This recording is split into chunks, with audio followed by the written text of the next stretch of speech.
Good evening. We'll run through this very quickly tonight, very quickly, because not want to, I want to suffer in silence.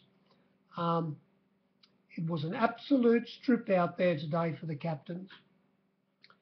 Oh, you think the grumble and grunters didn't go home? Their skies were full. They didn't know where to put it.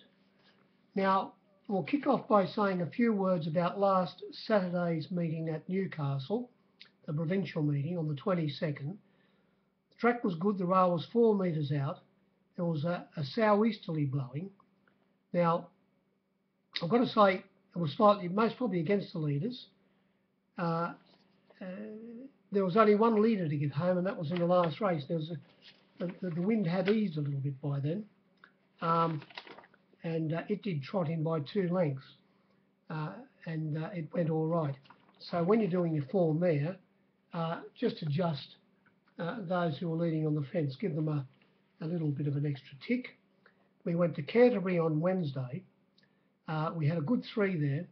The rail was 4 metres out, and there were no leaders that won.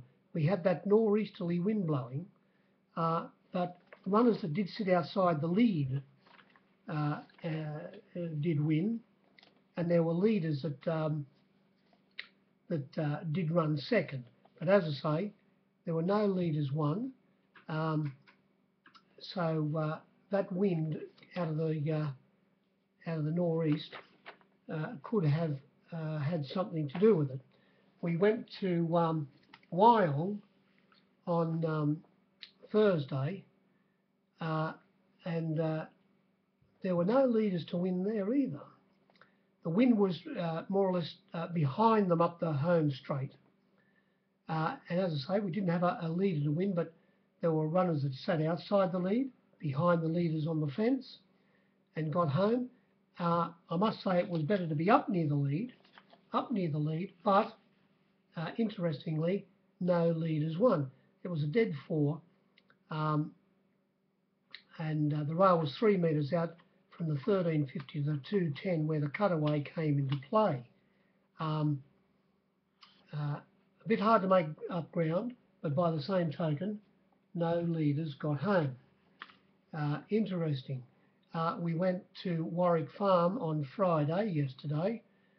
We had an easterly breeze blowing all day. The track was given out a dead 4, and the rail was 5 metres out from the 1,000 to the winning post. And that was included the chute, and it was 3 metres out the remainder, which came into play for the distance race. And the last winner, what was his name? Breton. It sat directly behind the leader, never got a vote, who came across and led on the fence, got a little bit off the fence turning for home, and Breton got up on the inside of it to beat it by about a length. And it was the winner that did get up on the inside, or was closest to the fence yesterday at Warwick Farm, that did win. I must say that, well, what do you mean I must say? What I mean to say is, how would I know? I'm the best fair dinkum mug out there. Anyone who takes any notice of me must have fair dinkum rocks in their melon. The first race, the winner came down the outside, and he was a Jerry. In the second race, Tommy Terrific Berry, he led on I Own the Leads horse, Our Catch, and when they turned for home, he said, "Ha ha ha ha! I'm not falling for the 3-card trick here, boys." And he got to that little middle of the track situation and was able to win easily by about 2 and a bit lengths. But as I say, there were off the fence in the straight. You could be up near the lead, but off the fence was a little bit of an advantage. If you were up near, tight on that fence, it was no good.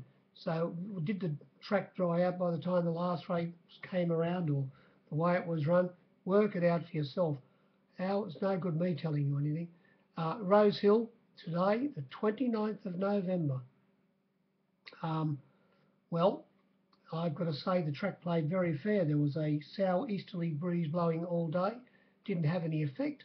The track was a good 3, the rail was 6 metres out, and I tell you what, you could lead and win, or you could come from behind. So there was up near the lead in a slowly run race. There was especially the distance race was an advantage, but it may be a little bit hard to make up ground down the outside. So near the fence, near the lead, most probably the best place to be. The first race we saw the Avery. The first starter trained by John O'Shea for Darley, ridden by Bold Blake Shin Get Home. He sat back in 5th position, and he rounded them up fairly well. We bet you wouldn't see it in the flux. $2.60 was given. Only started the 5 to 4 chance, 2.25. Best fluck was about 2.40. There was a runner in that race, a 50 to 1 chance, wasn't a bad run. Trust My Luck. Missed the kick slightly and eased off heels and lost a little bit of momentum, and when eased to the outside, did make up plenty of ground. Was only beaten 2.5 lengths, so its run wasn't too bad. But the favourite did the job for the Grumble and Grunters. The next race, well, this is most probably the only result the captains had all day. Second race, Harrier Jet. We put up $10, got out to 13, back into 12, started about 11 to 1 chance, sat back in 6th position, ridden by Horseman Bowman. These are the outside and rounded them up and won by 2.3 lengths. It was a pretty good win. Lockroy, it found the lead and well, it ran 4th, beaten 2.5 lengths. And Queen of Kariba, who was very well backed. $7 given, you wouldn't see that. Only started 5, about a 4 to 1 chance. It sat in the 1-1 and it had his chance. It came from well back in the run from last, actually. The second horse, Dupum, the runner that's been running down in Melbourne, resuming from a spell, ridden by Father Schofield, trained by Chris Waller, down the outside of beaten, as I say, fairly easily. The winner won by 2.3 lengths, Harrier Jet, also trained by Chris Waller. You got the Quinella there. It started favourite, Lockroy.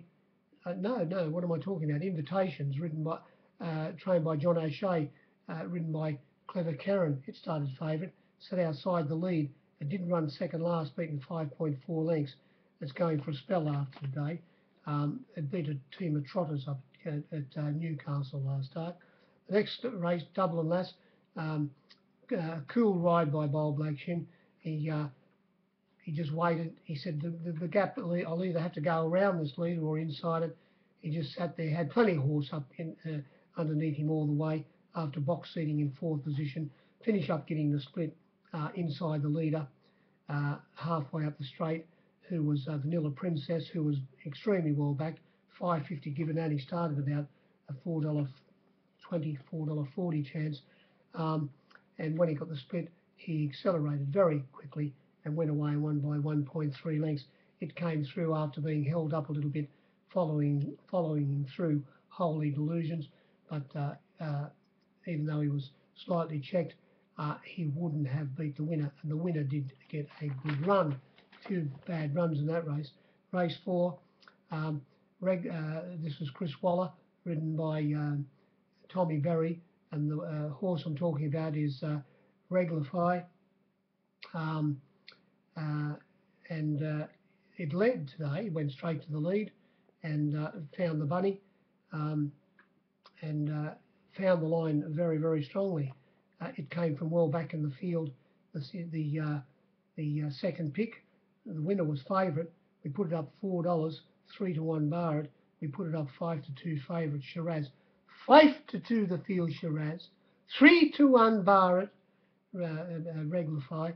They ran the Quinella with regular fire, the betting switching around the other way. Regular fire went from $4 to $4.60 back into $3.50, whereas Shiraz went from $3.50 out to $4.50, $4.60, So one was 5-2 to 7-2, and the other one was 3 to 7-2 back into 5-2. The betting told the tale. It found the lead, regular fire. The Stipes asked the connections. Tommy Terrific, he said, oh, well, I jumped and was sitting there. I know I came from behind a Warwick Farm last start, but I was travelling all right, so I just let it roll to the lead. And Chris Waller agreed. He said, I didn't think of the lead, but he said, I'm going to tell all of my hickey hockeys from now on to use your initiative, and I agree with him. Use your initiative, that's what it's all about. And he was trapped out there, so you don't go back, do you? You go forward. It was funny how it was 7-2 to 5-2, but that's what happens in this game. It's all if it's too hot in the kitchen, you just got to get out. That's all it is. That's all there is about it. It found the bunny, and Shiraz, which was always going to be back, made up plenty of ground, but was beaten easily. Race 5. Here we saw the distance race, the Melbourne horse, Metaphorical, go straight to the lead. In a walking race, he walked into the turn. It made a bit of a mid-race move. Purple Planet, who was pulling on the rider, went up and sat outside the lead, finished up dropping out, running last 9.6 lengths. And when they got to the turn, after Planet Purple had dropped off, Malice from Barrier 1, who was always going to be either he knew he wouldn't lead. But was always going to be handy on the fence. He got the split when it dropped off Planet Purple, and had a little bit, I was about to say had a little bit too good a turn of foot for Metaphorical. Metaphorical, after having an easy run in the lead, was able to, ridden by Dwayne Dunn, get clear, but coming off its back was the winner, Malice, who bobbed him right on the line. The margin was only half an inch, and they got right away from the others. Because the race was so slowly run, those two runners had the advantage, especially Malice, with a bit more turn of foot than runners like Midnight Sun and Gallatin and Beyond Thankful and Permit and so forth. So the way the race was run was most probably the way the result finished up. Race 6, here we saw a Chris Waller runner, I'm Imposing, come from past midfield down the outside to grab Estonian Princess, who drew barrier 1 and sat in 6th position, one off the fence, and it came across and led Strawberry Boy and just failed to hang on. The margins were only 0.1 by 0.3 of the length when they hit the line. Down the outside, I'm Imposing, bobbed, got Estonian Princess, who got the split, and the leader failed by, as I say, the 0.3 of the length. After missing the kick, the favourite in that race, General Life, he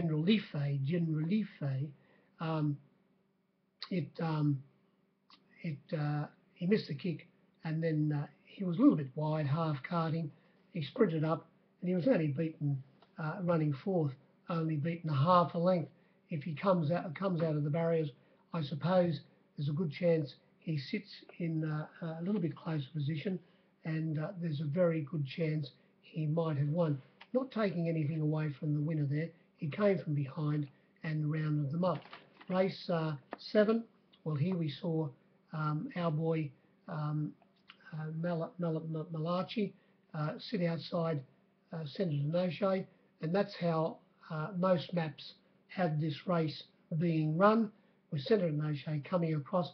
And Senator Noche is most probably the reason the result of this race happened as it happened, because when it did come across at the start, he ducked in a little bit and caused a bit of a concertina effect to the rest of the field, and we saw Aeronautical in barrier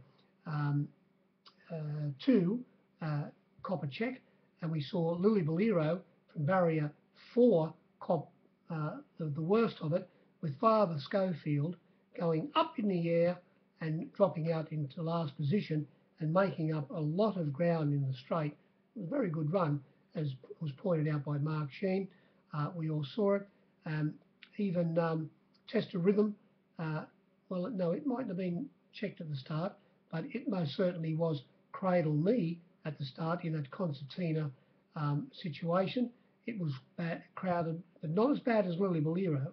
And also we saw Farewell being crowded up at the start as well, even though it did get into a some sort. No, it sat back in the field.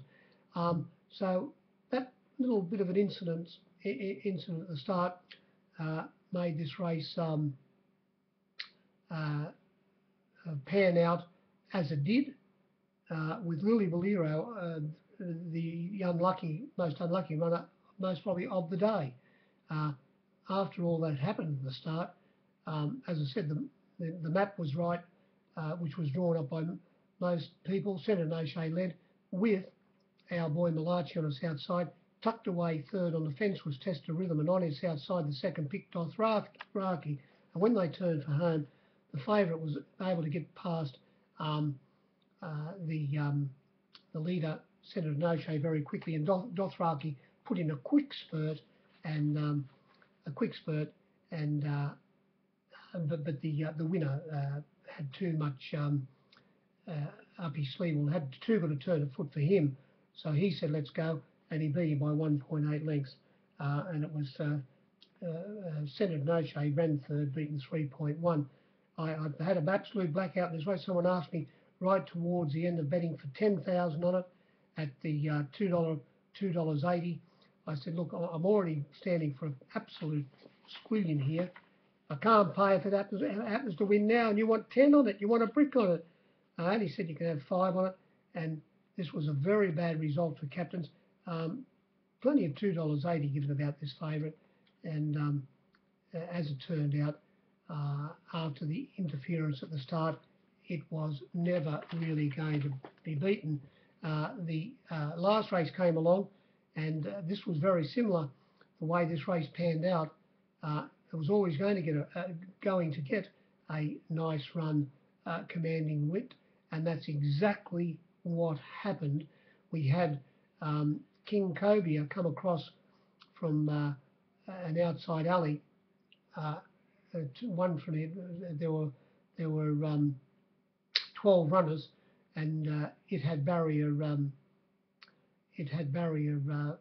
or whatever it did, that was, and crossed and went straight to the lead, and it came across and sat on its outside, Fight to the Line, who was extremely well back from. I saw $20 about this runner, and he started $10. I laid it very well. Likewise, the favourite, and as I say, it sat outside the lead. Tucked in behind the lead was Coravetti.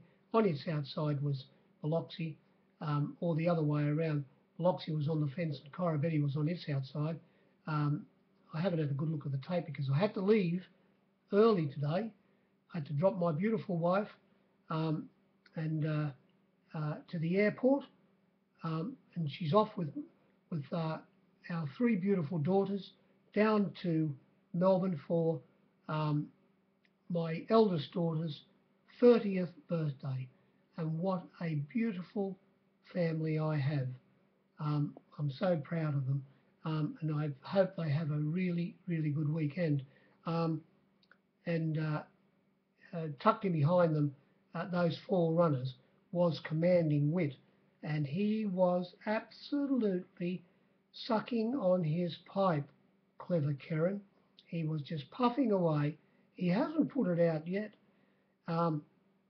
He eased off the heels, turning for home, and he got past them, and it looked for us halfway up the straight when a few runners had pulled out to make their runs.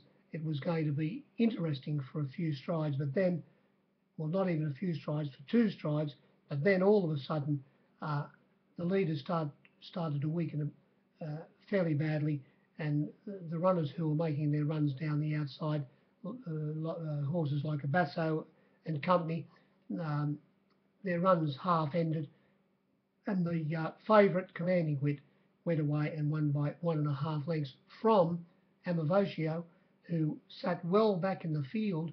Even the greyhound man, Serge Lisney, he couldn't get this up near the lead. Amavotio was coming well back in distance, and it was always going to be back. Settled well back near the rear of the field and made up a lot of ground. Not a bad run to be beaten only 1.5 lengths. The favourite got the favours in the run, but was a very strong win to boot. We put it up $3, got out to $3.30, back into $2.90 or even 80 at one stage, but then back out to $3.20 towards the end of betting. The figures during the day were variation liner. We had 2 results all day. They were the third last race, I'm Imposing, and also the second race, Harrier Jet. 2 out of 6 for the captains, 6 out of 8 for the Grumble and Grunters, the goodies and the baddies. It was 6 for the baddies and 2 for the goodies. Good evening.